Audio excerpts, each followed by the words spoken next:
Mission में आगे बढ़ते हुए पापा रो के एजेंट जैसे लग रहे थे। वो पल पल की खबरें अपने खुफिया तंत्रों को दे रहे थे। कुछ तो गड़बड़ है। और पापा बोल रहे थे, हे प्रभु, हे जगन्नाथ, गमछा भी खुल गया है, पर ये क्यों नहीं बोल रहा है? कहीं इसका इलाज तो नहीं कराना पड़ेगा। आगे ही चलते पापा ने इसको जगाने की कोशिश करी सामने में से।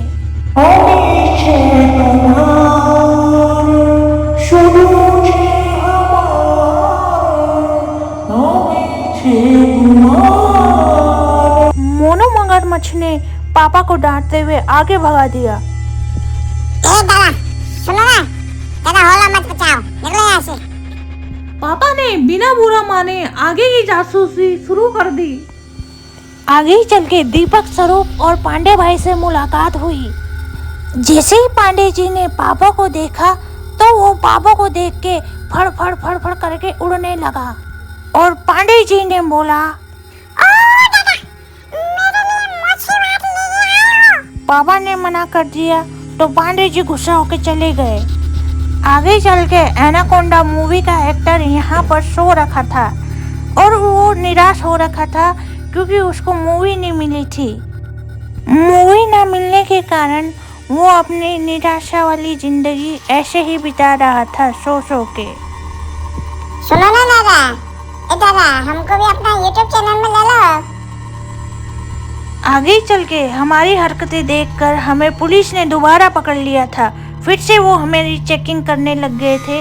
चेकिंग करने के बाद उन्होंने हमें छोड़ दिया। पुलिस के इतने चेकिंग करने के बाद भी पापा अपने जासूस वाले काम नहीं छोड़ रहे थे। दादा, আমি भारत का जेम्स बॉन्ड। पापा अपना सबूत जमा करते जा रहे थे और खबरियों को भेजते जा रहे थे। मछलियाँ घड़ियाल का मुंह लगाए ऐसे घूम रही थी जैसे वो खुद ही घड़ियाल हो और पापा को ये बताने के लिए फिराक में थी कि पापा हम किसी से कम नहीं। जो पापा से कह रहे थे, हमारी फोटो मत लो, हम BTS आर्मी है, हम तुम्हारा खात्मा कर देंगे। मम्मी को आगे चलते ही दिखा पुटके वाला मछली जिसके सर पे चोट लगी हुई थी और वो मम्मी को देख के मुस्कुराने लगा। मम्मी शार्क को देखते ही भागने लगी इधर उधर। उड़ी बाबा, ये कैसी मछली है, खतरनाक, भागो यहाँ से। अचंभित और कुछ बिल्लियाँ पानी में तैरते हुए मम्मी को दिखाई दी। पानी के अंदर आग उगलती हुई मछलियाँ दिखाई दी जो गाना गा रही थी।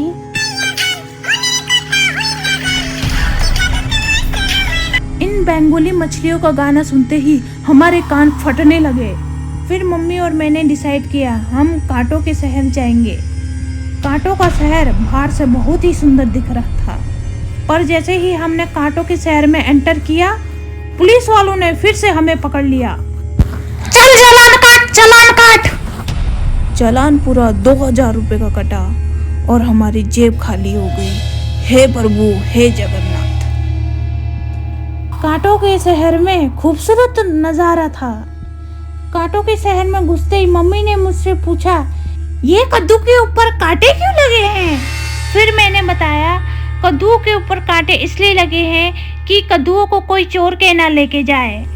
मम्मी कद्दू में कांटे लगने से परेशान और हैरान थी। वो सोच रही थी कि ये कद्दू कैसे ले जाऊं मैं। इस दुखी मन से मम्मी को यहाँ से खाली हाथ जाना पड़ा।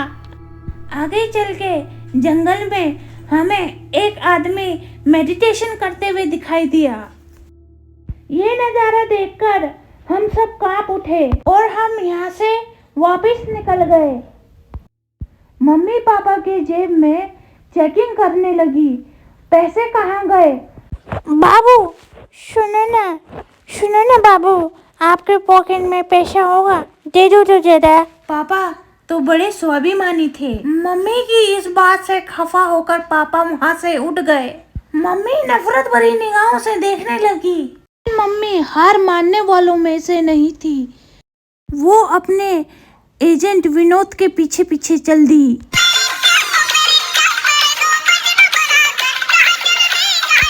पुलिस पुलिस वालों ने हमारे कारनामों को देखकर हमें यहाँ से भगा दिया। भरी जनता के सामने मैं ये बेइज्जती सहन नहीं कर पाई। पापा ने आखिर में हमें ये समझाया कि हर देशभक्त को बलिदान देना पड़ता है।